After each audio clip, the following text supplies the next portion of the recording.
Bom, pessoal, o objetivo hoje é a gente falar um pouco sobre o protocolo FTP, File Transfer Protocol.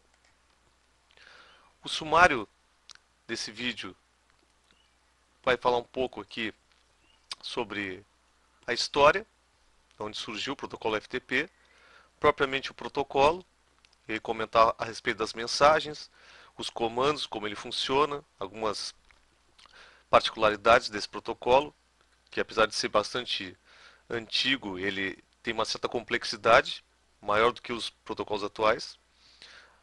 As implementações, ele é baseado em cliente-servidor, então alguns tipos de clientes, outros servidores. A respeito de segurança, quais são os cuidados e os ataques mais comuns a esse protocolo, as considerações finais e as referências bibliográficas. Um pouco da história então do FTP. O FTP é bastante antigo, ele é um dos primeiros protocolos de aplicação utilizados na ARPANET, então a rede antecessora aí da internet. A RFC 114 de 1971 definiu o protocolo, como ele deveria funcionar. Claro que em 1971 ainda não existia os protocolos TCP/IP, então ele era baseado no protocolo NCP para fazer a parte de transporte e endereçamento. A estrutura básica de funcionamento do protocolo foi estabelecida em 73. Essa parte estrutural aí, básica, se manteve quando foi publicada a RFC do protocolo para TCP/IP. Então, basicamente, em 73 já estava definido o protocolo, as mensagens a serem trocadas, os códigos de retorno, isso já estava em 73. Em 81 foram então publicadas as RFCs dos protocolos TCP/IP, IP em 81, TCP em 81, UDP. O que é RFC, na verdade? É um documento, né, público, aberto, que define os protocolos. E em 83 se tornou obrigatório o uso de TCP/IP na ARPANET. Em 80 já existiu então RFC 765, que definia o uso do protocolo FTP sobre a pilha de protocolos TCP/IP. E a RFC 959, em 85, que definiu o uso do FTP. A partir dessa RFC, as outras RFCs foram extensões, algumas modificações, mas o núcleo do protocolo está definido nessa RFC 959. Então, no início da ARPANET, os desenvolvedores das aplicações dividiram os usos da rede em duas categorias. O uso direto, que aqui o exemplo mais clássico é o Telnet, que é para acesso a recursos remotos, como se fossem locais. Então, o clássico uso de um terminal remoto, a primeira aplicação da ARPANET, então, era acessar computadores de grande porte à distância. Isso foi a grande motivação, essa foi a grande motivação para se criar a ARPANET. E o uso indireto, que é usar recursos dos hosts remotos, mas antes disso, deva haver a transferência para o host local. Então, a transferência de arquivos, por exemplo, que é o uso mais comum.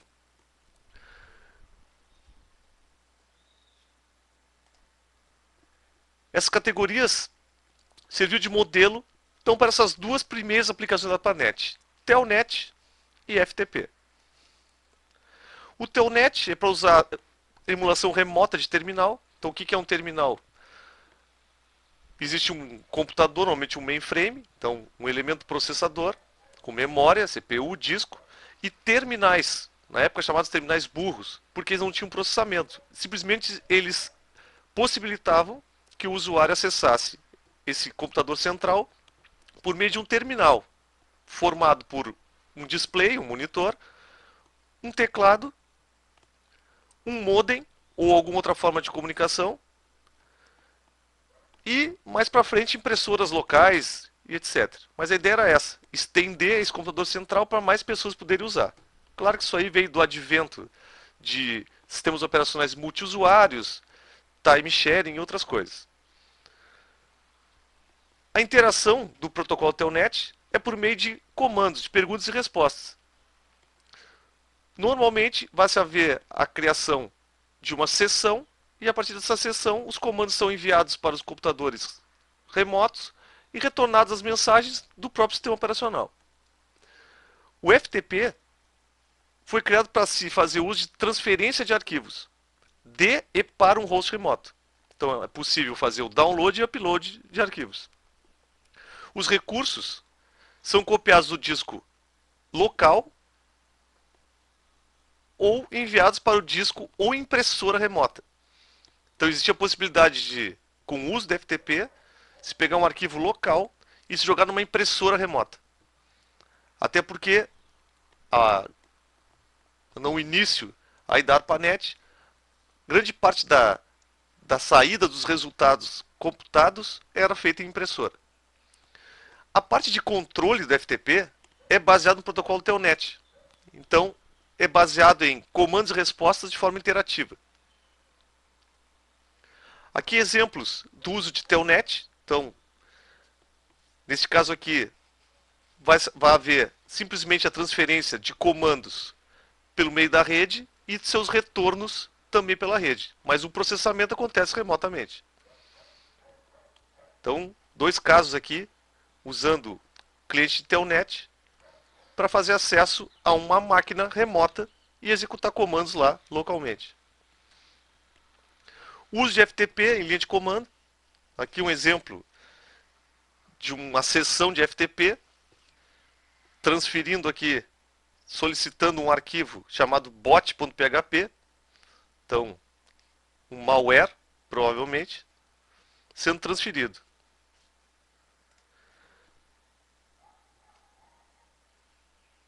Aqui um exemplo de um cliente gráfico de FTP, pois mais para frente vamos falar sobre isso, já com um uso mais intuitivo de transferência de arquivos. Então, basta arrastar de um lado para o outro, faz download, upload, e com algumas outras funcionalidades aí, mas o protocolo em si é o mesmo. O protocolo é comum, então não importa a questão da interface aqui, mas sim protocolos, os comandos e respostas recebidos pela rede. Então, sobre o FTP, o objetivo principal, transferência e manipulação de arquivos e diretórios remotos. Por que manipulação? Porque eu posso criar diretórios, remover arquivos, dar permissões. Então eu consigo fazer algumas outras coisas a não ser apenas transferência de arquivos. Utilizo o protocolo TCP na camada de transporte. As portas de comunicação, ele usa duas portas, porta 20 e porta 21. Sendo a 21 a porta de controle, essa é uma porta persistente, então o servidor escuta na porta 21 e durante a sessão de FTP essa porta se mantém até o seu final. A porta 20, dependendo do uso em modo ativo ou modo passivo, que nós vamos ver logo em seguida, essa porta aqui pode ser usada como porta de origem do servidor para o cliente ou porta de destino do cliente para o servidor. Então vai depender do tipo de uso, se passivo ou ativo. O protocolo é baseado em perguntas e respostas, então comandos em formato texto e respostas em formato numérico. Aqui um exemplo de respostas. Por exemplo, vai se solicitar o login. A partir de digitar o seu usuário, o servidor valida o usuário e responde, por exemplo, com 230. Login do usuário ok. E logo em seguida vai solicitar. Usuário ok, necessária senha, que é o código 331. Então esses textos aqui, na verdade, eles são definidos na RFC, mas o que é transmitido na rede são apenas os códigos. E vários outros aqui, um exemplo, 552, disco cheio. Então, no momento de estar se transferindo um arquivo para o servidor, fazendo o upload, o servidor pode retornar com essa mensagem 552. O cliente de FTP vai dizer, com uma mensagem que o desenvolvedor da aplicação definiu, mas na rede vai ter este código aqui. Na parte de controle, Baseado no protocolo Telnet, são utilizados comandos para gerenciamento e transferência de arquivos e diretórios, configuração da sessão. Então, por exemplo, pode se configurar se vai usar o modo direto, modo indireto, que seria o modo passivo, o modo ativo, tipo de transferência, se de arquivos binários, arquivos texto e outras coisas podem ser feitas aqui. E a autenticação do usuário, com senha ou de o usuário anônimo. Aqui tem o exemplo de uma sessão que foi feita para se fazer o download de um arquivo. Então, percebam que ao fazer a conexão com o servidor responde com esse banner aqui, 220. O que é o 220? O 220 solicita. Você tem que mandar o usuário. O que está em vermelho aqui é o cliente. E o que está em azul é o que o servidor envia. Então, ao receber um 220, o cliente tem que mandar um user e o parâmetro do usuário. Então, nesse caso aqui, o usuário é aluno. Ao mandar o usuário aluno, o servidor responde. Tem que mandar uma senha. Na verdade, o 331 diz isso. Esse texto aqui é qualquer coisa. O que vale é o código. Consequentemente, o cliente tem que mandar a senha. Então, o protocolo define que tem que se mandar pass, espaço, a senha. E um final de linha. Nesse caso, a senha é teste 123. Se tiver tudo ok, o servidor responde com 230. Que login está feito, com sucesso. Esse port aqui, que logo vai aparecer nesse vídeo, ele define o seguinte. Esse IP aqui é o IP do cliente. O cliente está mandando em vermelho. 194.32, esses caras aqui são responsáveis por definir qual é a porta para ser transferidos os dados. Então reparem, esses comandos todos aqui estão sendo feitos na porta 21, que é a porta de controle. A porta de dados, ela é definida dependendo do uso que está se fazendo do serviço. Nesse caso aqui é o uso ativo. Esta porta aqui, que é passada pelo cliente, esse 194 é multiplicado por 256, mais 32, define qual é a porta que o servidor tem que conectar no cliente. Esse é o modo direto. Logo em seguida a gente vai ver, mas só para definir o que é o port. O list provavelmente deva ter sido feito um dir ou ls para listar o conteúdo do diretório. Aqui está se trocando para o diretório /tmp. Então esse cwd faz essa troca. Aqui novamente o port, que define outra conexão TCP para se listar o diretório. Então reparem, o list é um comando feito na porta 21. O conteúdo da listagem é enviado nesta porta que é calculada aqui. Aqui se define o tipo de arquivo a ser transmitido. Aqui vai ser um arquivo binário. Novamente a porta é definida aqui para poder ser enviado o arquivo que se está solicitando. O retrieve, o RTR aqui, na verdade é o get. Ou, se for um cliente gráfico, arrastar para a minha máquina local. Eu estou fazendo um download. Feita a transferência, é feito o kit aqui, porque eu recebi o 226, transferência completa, então tudo ok. Faço o kit, recebo o 221 goodbye, eu fechei minha sessão. Então aqui é um exemplo de sessão de FTP.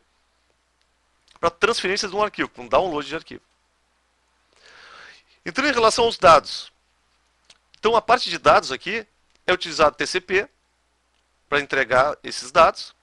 E existem dois modos de transferência. O modo ativo, que é o modo original. O servidor faz acesso à conexão no cliente. Então o cliente se torna um servidor. Se olharmos aqui nesse caso, o que aconteceu? O cliente fez login e mandou já uma porta para o servidor dizendo o seguinte: olha, quando vier o resultado da listagem, vamos criar uma conexão, me manda para essa porta aqui. Aqui aconteceu a mesma coisa. Eu quero receber esse arquivo. Tá bem, ó, me manda para essa porta. O servidor vai usar a porta 20 dele e vai mandar para essa porta calculada aqui. O passivo, o cliente faz acesso à porta no servidor. Então, o servidor manda qual é a porta que o cliente tem que conectar. Então, Não é porta 20 e porta 21 somente. Pode ser qualquer porta definida pelo cliente ou pelo servidor. Aqui vai aparecer um exemplo. No modo ativo, o cliente informa ao servidor a porta para se usar na transferência. O servidor tem como porta de origem o endereço 20, não 21, 20. E a porta do lado do cliente é definida da seguinte forma. Veja esse caso. Porte 192.168.254.200. Isso aqui é o IP. É o IP do cliente. Então é o IP do cliente. O 208.20 se faz o seguinte cálculo. 208 vezes 256 mais 20. 53.268. Então o que vai acontecer? O servidor vai usar como porta de origem porta 20 e vai criar uma conexão TCP na porta 53.268 do cliente. E aí vai transmitir o arquivo. É assim que funciona. Nesse caso aqui, está se fazendo um upload. Esse store aqui pega esse cupom.pdf e manda para a minha máquina local. Para fazer isso, cria-se uma conexão com a porta 20 até a porta 53.268 no cliente. E transmite esse cara aqui. Esse é o modo ativo. Aqui é o exemplo da captura para se perceber quando troca de porta. Percebam. Estava na porta 21, porta de controle, trocando comandos. Normal. Essa porta 53 aqui, 257, é a porta do cliente. Quando se solicita o arquivo, a porta é recalculada aqui, 208.20, é feito este cálculo. É feita uma nova conexão TCP da porta 20 do servidor para a porta do cliente que foi disponibilizada pelo próprio cliente. E aqui é feita então a transmissão. Porta definida pelo cliente, porta do servidor. Já que o sentido é de upload, então o cliente está mandando dados para o servidor. Então percebam, o problema está que no modo ativo, usando o NAT, que é a coisa mais comum hoje em dia, a máquina cliente fica atrás de NAT, o servidor não enxerga essa máquina automaticamente. Então, para isso, tem que haver algum módulo no firewall ou algum módulo no roteador que possibilite que o servidor enxergue o cliente. Esse modo aqui funcionou muito bem na época que a internet, todas as máquinas se enxergavam. Com o advento do NAT, isso aqui ficou bem difícil de funcionar. E aí entra o modo passivo. Qual é a diferença do modo passivo?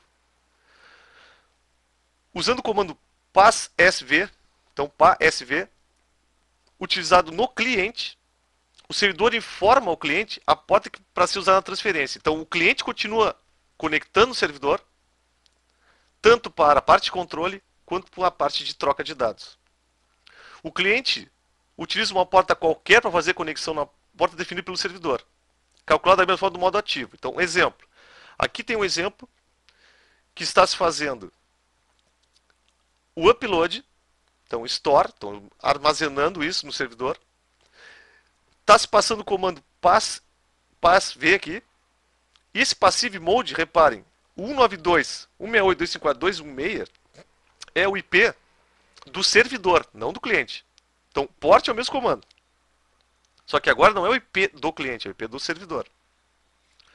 199.64 é a porta 51.008. Por quê? 256 vezes 199 mais 64.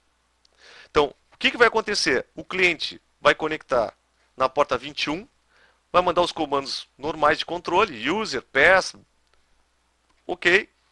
Quando ele for jogar o arquivo, estando configurado o modo passivo, o servidor manda para o cliente o seguinte: agora, para tu mandar esse arquivo, tu conectas na porta 51.008.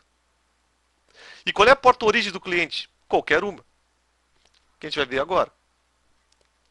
Então perceba, a porta do cliente vai ser 52.066. Essa é uma porta efêmera o sistema operacional no cliente que definiu. Isso não tem nada a ver com FTP, é uma nova conexão TCP, certo? O 50.008 é a porta que o servidor disse para o cliente para poder conectar.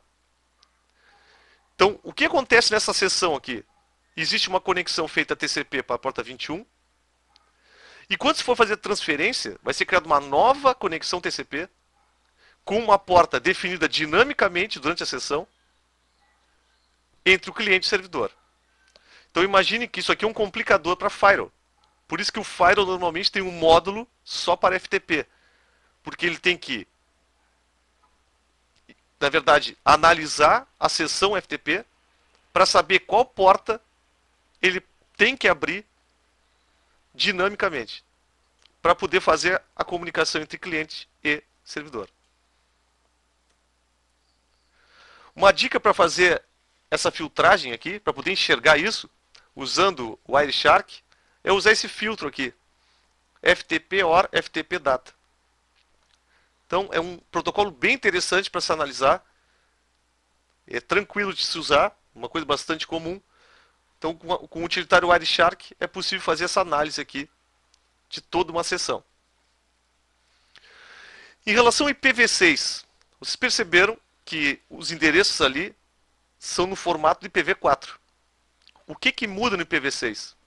Na verdade, o FTP original foi criado em 1973, depois, em 1985, foi feita a RFC, que até hoje é utilizada, mas todos com endereço IPv4.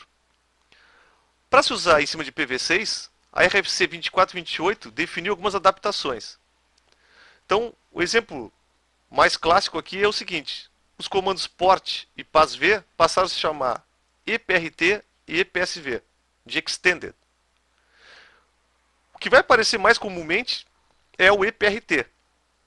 E ele pode ser usado tanto em IPv4 quanto em IPv6. Então, um exemplo aqui.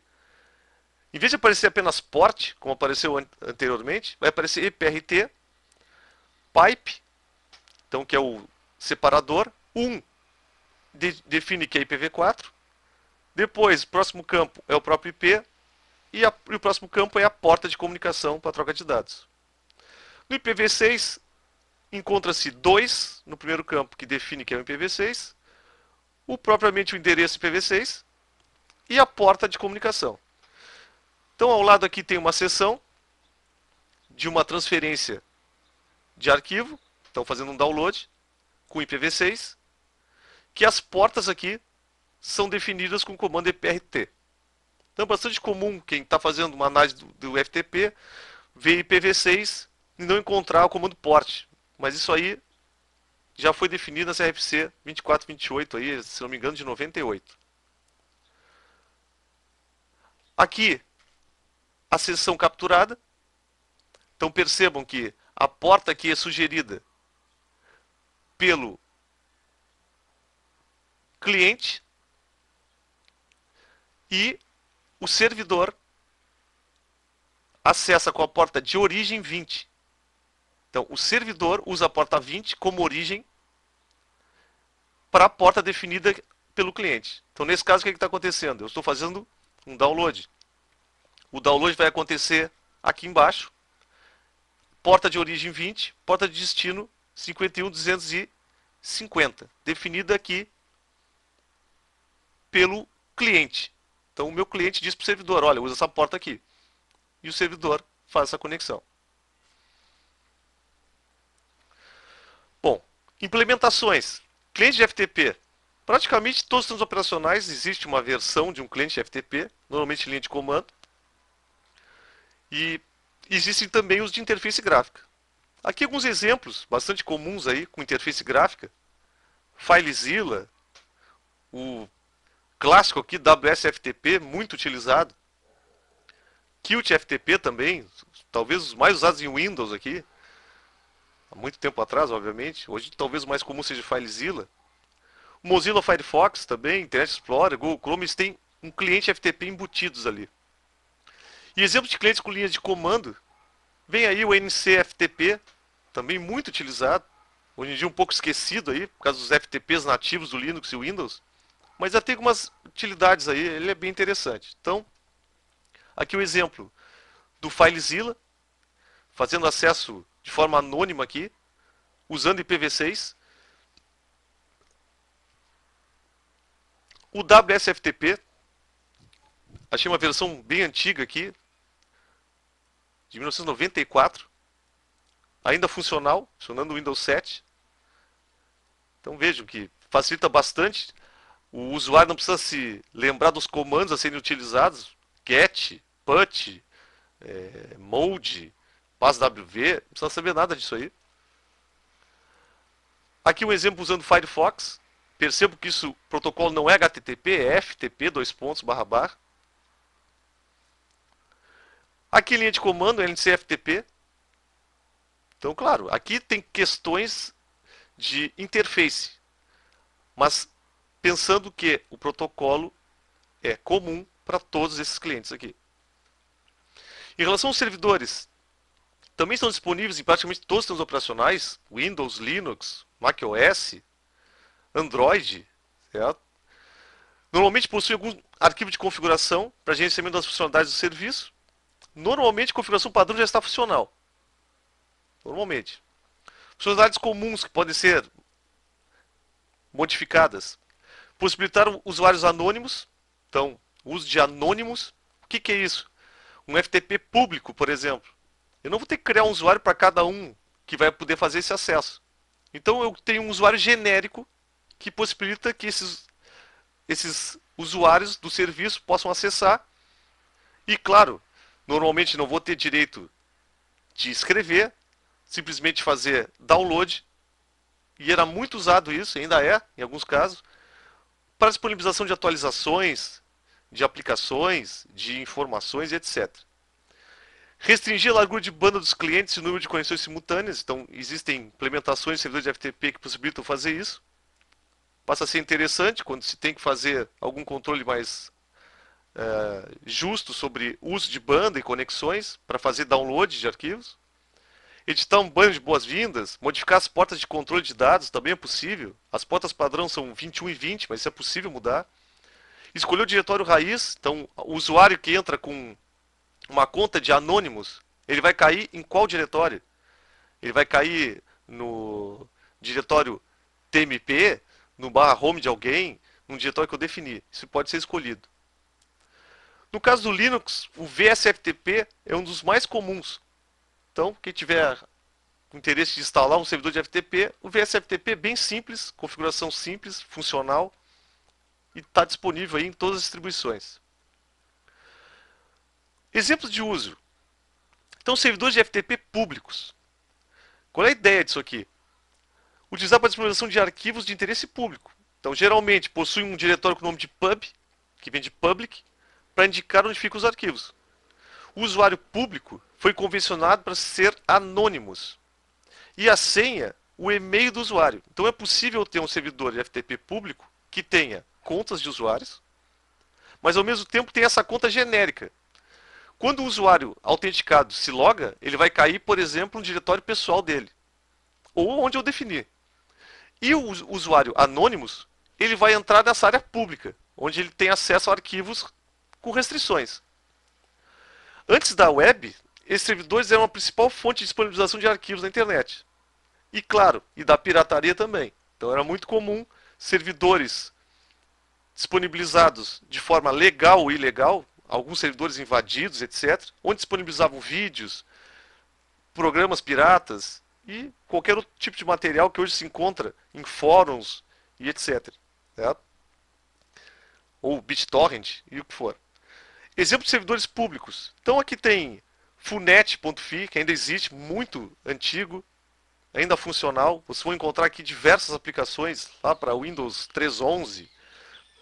As primeiras versões do Mosaic navegador estão aqui. O NCSA também, que tinha clientes de Telnet, clientes de FTP para DOS, para Windows 3.1. FTP da Microsoft contra correções de programas antigos. Da Intel, da mesma forma. Então, drivers, por exemplo, caso da D-Link. E tem vários outros. Então, claro, o servidor de FTP pode ser público ou privado. Pode ser usado dentro de uma empresa. Pode-se ter um servidor de FTP para disponibilizar atualizações de softwares desenvolvidos por empresas, de catálogos, o que for. Certo? Aqui exemplos de uso em linha de comando. Então, um download de arquivo. Normalmente vai se acessar o endereço, aqui nesse caso é um IP. No caso do NCFTP tem que se passar por padrão um nome de um usuário, senão ele usa usuário anônimo. A solicitação de senha. Fiz uma listagem de diretório aqui. Get, um nome de um arquivo. Fiz o download e saí fora. Então, comandos bem simples. Isso aqui é feito como? São os mesmos comandos lá do protocolo. Só que aqui, linha de comandos. Se fosse gráfico, arrastaria de um lado para o outro, faria a mesma coisa. É possível também usar um mget. Então, numa interface gráfica, eu selecionaria todos os arquivos que eu quero. Nesse caso aqui, eu poderia botar mget *.jpg, baixaria todas essas fotos aqui. No mesmo caso, é do upload. Então, posso fazer também um put. Aqui eu estou fazendo um put, ou seja, estou pegando um arquivo local da minha máquina e jogando para o servidor. Poderia usar um mput também e fazer uso desses caracteres coringas, asterisco, ponto alguma coisa, interrogação, algo assim. Em relação à segurança, claro, a comunicação por padrão é feita sem o uso de criptografia, que torna o protocolo passível à captura de senhas e dados transmitidos. Claro, se eu vou estar numa situação que eu vou passar, por exemplo, por uma rede pública e meus dados são sigilosos, e eu preciso garantir isso, eu não vou usar, por exemplo, o FTP em aberto. Eu vou usar com SSL para criptografia, o próprio FTP, ou algum outro protocolo que me forneça isso. Casos do SCP, SFTP, que são baseados em SSH. Outra forma de ataque muito comum para serviço de usuário e senha é de força bruta, para descoberta de usuários e senha no serviço de FTP. As implementações atuais de servidores não apresentam falhas críticas. Isso já aconteceu em certas épocas. Então, a própria aplicação, o próprio serviço de FTP continha falhas. Isso não se encontra já tão comumente. Entretanto, a administração do serviço sempre será um ponto fraco para a segurança.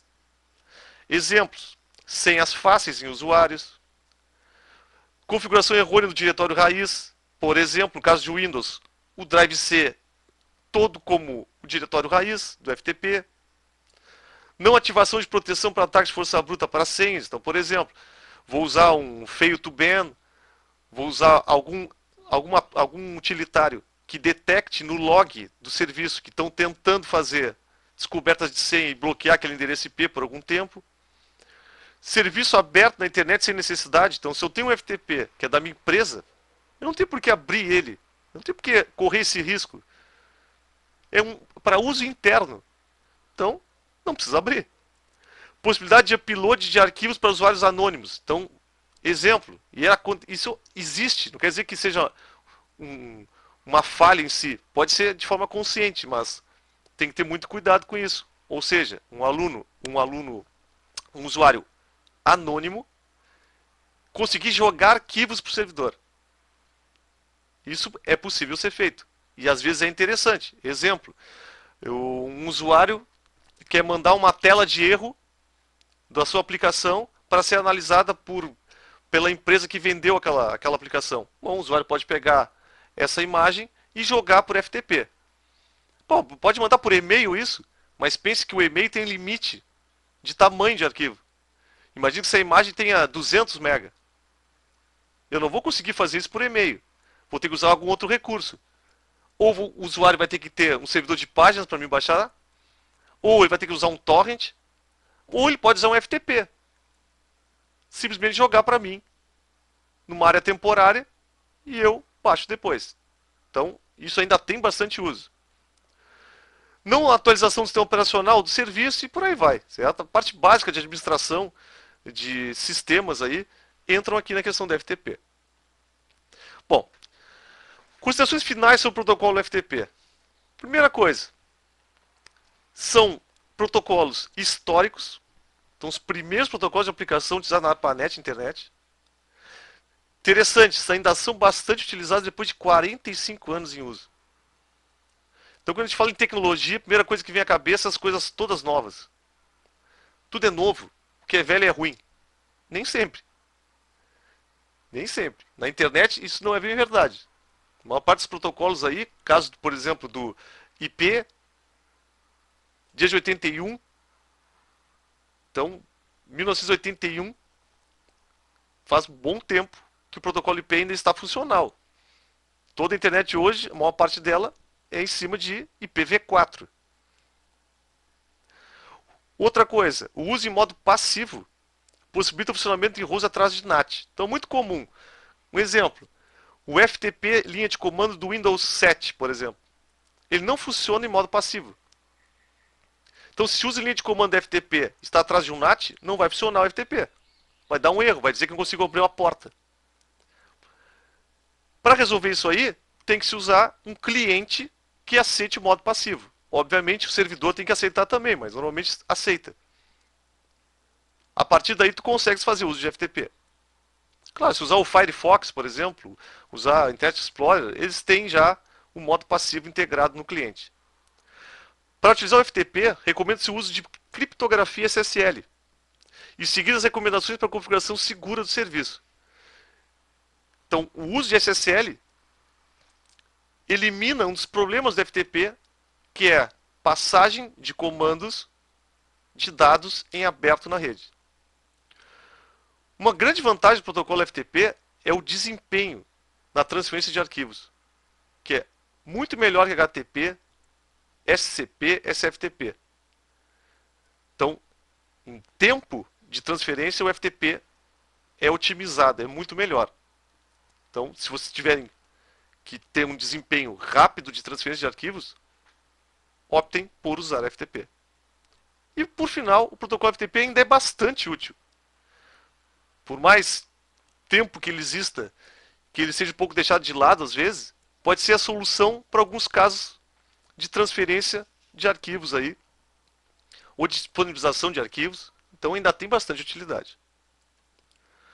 As referências utilizadas aqui foram basicamente as RFCs. Então, muito interessante essa leitura das RFCs aqui. Principalmente as RFCs iniciais, aí 114, que são as dos primórdios das definições desses protocolos, Telnet e FTP. A 24 e 28 que define as extensões para IPv6. O livro do Kurose, que tem a base mais fundamental, teórica, sobre FTP. E as ferramentas para análise de protocolo, Wireshark. Um cliente de FTP linha de comando, NCFTP. E o FileZilla como uma referência aí de um cliente gráfico atual.